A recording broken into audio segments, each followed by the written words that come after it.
Sir నేను అదే అంటున్నాను సార్ కార్యాలయం ప్రకటన చేసిందంటే మాకు ఎక్కడ అఫీషియల్గా ఒక లీగల్ నోటీస్ రాలేదు. నేను అదే చెప్తాను. నేను ఆ లెటర్ను అవమానించట్లేదు సార్. వినండి సార్. నేను ఆ లెటర్ను అవమానించట్లేదు. మాకు ఇందులో ఎంతవరకు ఆథెంటిసిటీ ఉంది, ఆయనకి మా గురించి ఎలాంటి విషయాలు చెప్పి లెటర్ వేయించారో మాకు డౌట్ ఉంది. నేను ఆ 4-5 పక్కన ఉండే వాళ్ళ పేర్లు చెప్పను సార్, ఎప్పటికీ చెప్పను.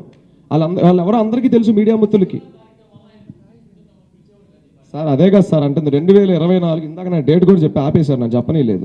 2024 జనవరి 8న మన దేవరా సినిమా టీజర్ లాంచ్ అయిన తర్వాత రాత్రి ఎప్పుడు 9ంటికి ఒక ఫ్యాన్స్ కన్వీనర్, ఆయన కూడా, నేను ఆయన పేరు కూడా చెప్పను, ఇందాక మీరు అన్నట్టు ఈ సోకాల్ తిరుపతి కన్వీనర్ లాగా ఆయన కూడా ఒక ఫ్యాన్స్ కన్వీనర్.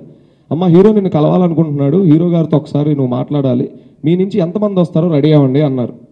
ఓకే అన్నాను సార్. అమ్మ ఆనందపడ్డాను. ఓకే ఆయనకు చెప్పుకునే 2024 జనవరి సార్, ఇది 2 ఏళ్ల క్రితం అనుకున్నాం.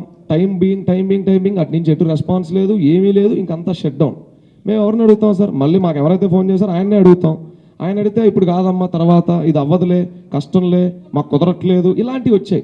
అందులో ఎంతవరకు వాస్తవాలు కూడా మాకు తెలియదు. మాకు అక్కడ ఏం నుంచైనా అటు నుంచి ఒక ఇన్ఫర్మేషన్ వస్తే అది నిజమో అబద్ధమో కూడా మాకు తెలియదు.